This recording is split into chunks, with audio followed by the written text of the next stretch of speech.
धइले। ओए तोहरो जवानी तो चढ़ गइले, 18+ के उम्र भइले। अरे पतारी कमर तेरा छिमजा जब मारतारू हो जानी बिहार। कमाल के बचाल गजब के बगाल, कमाल के बचाल गजब के बगाल।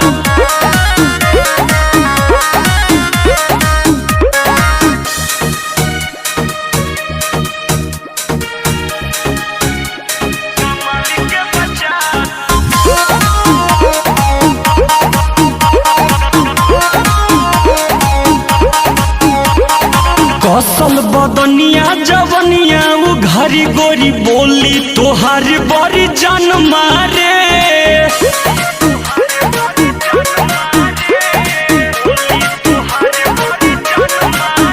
अरे कसल बदनिया जवनिया उ घरी गोरी बोली तोहार बड़ी जान मारे।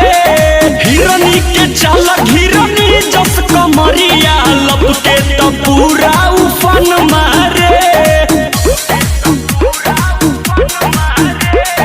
लाइन क्लियर दे दो आइडिया कब चीखे के मिली उठला।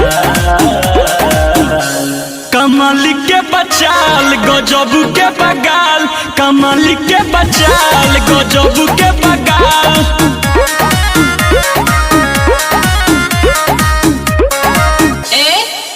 भगवा सिंह किनारे बुलाई का अपना भाई के। ए हीरो। हाँ मैडम। का कहा करे मैडम, बीच में खींच देते हैं। आप इतना स्मार्ट जो हैं।